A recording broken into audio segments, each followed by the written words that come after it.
Hey guys, it's Ken with Murphy, guys. We're reviewing. This is a movie that I really did not know how it was going to turn out, but I figured I might as well check it out, and that is I Can Only Imagine. And what I Can Only Imagine essentially about is we center on the true story of Bart Millard. He is, of course, from the group Mercy Me, and he had a very complicated relationship with his father, and this was the main thing that inspired him to write the song I Can Only Imagine, which turned out to be the #1 biggest Christian pop song of all time. And of course, this, film is kind of the story of how that song happened and everything. So I Can Only Imagine in general, I really do not have many expectations for this film. I do not see a lot of these Christian films, and that's only because I don't want to. I find a lot of them to be very similar. No disrespect to anyone who likes these films, but just for me, I find them to be very preachy and one-sided. And you guys know me, I do not like one-sided films. I like films that have an equal perspective or even are neutral about it, and those films to me are just very preachy. They're like, you must feel this way, and I just don't like movies like that. I don't like films that, tell you you have to feel this way, I Can Only Imagine looked like one of those films that actually wasn't going to do that. It looked like it had, religion as part of the film, but it wasn't like the main sort of thing going on. There was actually a story being told, and I was interested in seeing how it was played out. And yeah, this actually is a pretty good movie. I was honestly surprised how good this movie actually is. Don't get me wrong, this isn't an amazing movie or anything, but it definitely is better than the mass majority of, religious type films we usually do get. But let's just get into it right now, starting off with the cast. And that is actually one of the best things about this movie. I think, honestly, for the most part, everyone did a really good job here. Let's talk about our lead, J. Michael Finley, who, yes, you can make the argument that he really does not look the part. In reality, though, J. Michael Finley is actually 29 years old. I know that's hard to believe. A lot of people think he's around like 40, and he does look that, he does look a lot older, but he actually does fit the part. And I thought he did a pretty good job here at playing this guy who actually isn't that devout when it comes to his religion. It's just the main thing that kind of does save him, and I thought that he overall did a good job. He is an enjoyable character overall. He actually did make me laugh a lot in the movie. I was surprised by how fun and enjoyable he really is, but I also did like really getting into his story. There's a lot that this character does go through, and you can really see, why songwriting is such an inspiration for him, and I think he did a really great job with it overall. And even in parts where this movie isn't really, working the way it should, he did overall, was a bright spot of the film. He was really great here.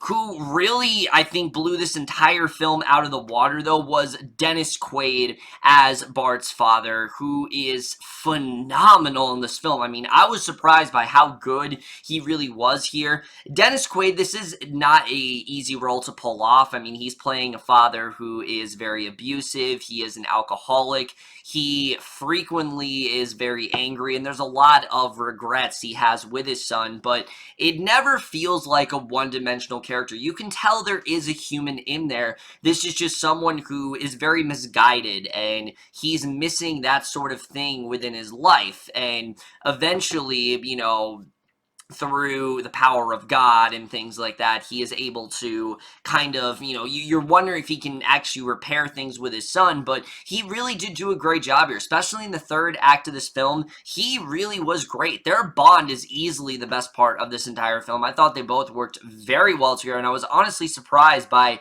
how much effort Quaid put into this film, in a film that this really could have been a film he just could have kind of gone through the motions with, but no, he really was great here, and I was honestly very impressed with him. The rest of the cast, I thought, overall did a pretty good job. Madeline Carroll is an actress that I've always really enjoyed since I saw her in the movie Flipped, and here I thought she also was really good. I think her and Bart's relationship is actually, we'll get to their relationship a little bit later, but I did like her overall. I thought she overall, was really good here. I also really like Priscilla Shear. She also was really good as the main sort of music teacher that inspires Bart to pursue music, and I thought she also also was really good. Trace Adkins, I honestly really did love as the main music manager. He has a lot of really funny lines in this movie. I thought, honestly, everyone did a pretty good job here. I don't think anyone really was that bad. I think, honestly, everyone was surprisingly well cast, and that's something that I really did not expect to say. But now let's get to the directing and the writing, because look, as good as this movie is, I'm not saying the directing and writing is anything amazing, but I will say that I do think that John and Andrew Erwin, one of the best things about this film is that they approached it in a way where, again, it didn't feel preachy. This is, for the most part, it feels like a film that is about much more than that. And what I love is that there is a very even tone here. There are parts where this film does get very dramatic, and it's handled well. It doesn't feel over the top. It doesn't feel like this Lifetime movie. It just feels like this really horrible situation that Bart did go through, and I thought it was honestly very well portrayed here. But what really surprised me is the comedy. I was very surprised how much I was laughing throughout this film, but there actually is really great humor peppered throughout this film, and I was very impressed by that overall. I thought that their directing was really good here. Like I said, I definitely did enjoy it.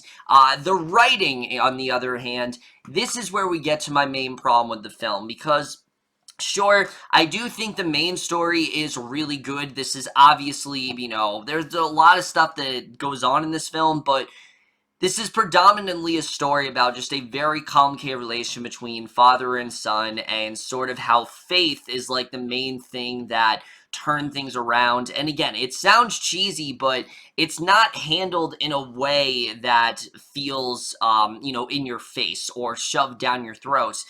It just is more of, it is something that saved him, and it did in fact turn his life around, and I do think that was overall a really good story, and I did like getting into it, even though the film in general does feel pretty rushed. I mean, 90% of the events that go down in this film, it just feels really quick, and not in a way where it's like, oh, his life is going by so fast and a blur. No, it felt like there was a lot of stuff missing here.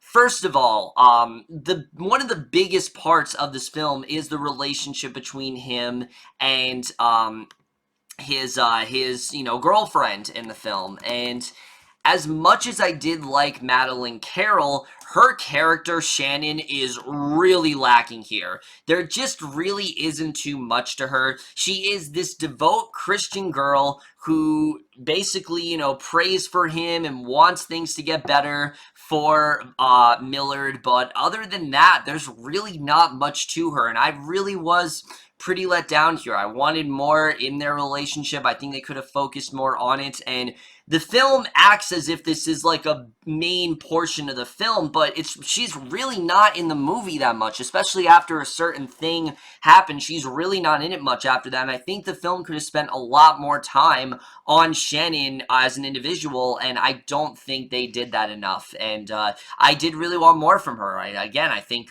Carroll actually was very good in the role, and they just didn't really utilize her too well. I was definitely, feeling like there was definitely something missing there, and I really did want more from her character. Also, the biggest thing about this film is that it's centered on the song I Can Only Imagine. That's completely fine. The bands that he ends up in, you don't really understand, why this band came together. It felt like we saw 3 members of the group, suddenly they form this band, and then the next scene we cut to, they're like, they already have this bond, but we never really saw them develop any sort of bond. We never really saw them, get into anything, so whenever, they're going through some sort of conflict, it just feels kind of weightless. You don't really feel bad for the band members, and they don't really feel like characters. They just kind of feel like they're in this movie, and that part of the film didn't really work at all, I have to say. Again, as much as I did enjoy his interactions with Mercy Me, when we would cut to their characters and we're supposed to feel something, I really didn't, because again, the film does not really get you into his relationship with the band, and I did feel that was something that was missing. And again, you can make the argument that, oh, the film's about him and his father, but there is a significant portion of the film where we don't really see his father a lot, and I think that time should have been spent fleshing out Shannon's character more and focusing more on the members of Mercy Me, and they just didn't really do that, and I really did want more. And I have to say, aside from Millard and his father, almost every other character here feels very one note, and there just really isn't much to them. And that could be because in real life they just were very unremarkable individuals and there just wasn't really anything, about them. But you could change it up a little bit. You could make them more interesting just for, movie's sake, just for, to keep me interested, have something to latch onto, and I just did not feel there was much there. I did feel there was definitely something missing there. Also, the big thing in this film, with this whole thing being Sarah in, like, this one interview, I don't really think it needed to be there, to be honest with you. I think you could cut that framing device out and the movie would play exactly the same, because we do in fact see that conversation take place, at a certain point in the film. And when that happened, I'm like, why are we even seeing this interview? Like, what's the point of it? Why is this like the main thing? Why are we seeing him report all this stuff to Amy Grant? I just didn't really understand why they ended up going in that direction. And I think if you would have cut the interview out of this film, again, it would have been exactly the same. I don't really think they needed to do that. The cinematography here I thought was good. There wasn't anything amazing about, but I did think it was good cinematography overall. The score is pretty good too. I did think this movie actually did have a pretty good soundtrack. The main song in this film is pretty mediocre at best. I don't think it's anything amazing, but the journey of seeing him write this song and what he went through, and seeing how this was sort of like his coping mechanism for, getting over all the abuse that his father put on him, that is definitely very important. And I can see why this film was made, and I can see the importance of it as well. The editing, like I said, though, is definitely all over the place. There's a lot of stuff that's rushed. There were points in this movie where I was honestly very lost. At one point, he's in high school, then he's suddenly a senior, and it just felt like it just wasn't connecting in the way it should. A lot of the the pacing's very frenetic and it moves very quickly, and I feel like they really could have slowed it down a bit. The movie's already pretty long, but I think honestly would have benefited if the film was at least 2 hours long. I think definitely that would have been the proper length for this movie, because it does definitely feel like a significant portion of this movie is cut out. Again, they could have spent more on Shan, they could have spent more on the band members, they could have even spent more on his father. They do go back to Dennis Quaid and you see what he's gone through, but I just don't think they utilized some of those characters as well as they overall could have. So like I said, I Can Only Imagine is a better film than most of the Christian movies to come out. It's not an amazing film in any way, but it is definitely a step in the right direction for sure. I would love to see more movies come out in this nature. I think that it does actually have some really great performances, especially Dennis Quaid. He really is great here. I was very impressed with him throughout this film. It does have a narrative, the narrative does feel a bit weightless at points, and it definitely does feel like a lot of stuff was rushed, but I overall did enjoy this movie, and I'm going to give I Can Only Imagine overall a B-. If you're a fan of Mercy Me and of this song, and you really want to see what they went through, this might disappoint you a bit, because it's not really about the band, it's more about what he went through. But if you want to know the inspiration for why Millard made this song and things like that, I think this movie will overall impress you, and I think definitely it is worth checking out. But that's in my review. Hope you guys enjoyed. Let me know what you guys thought of this movie overall. You have seen, left your thoughts, and we'll see you guys in my next video, and I will see you guys for that. Okay, bye.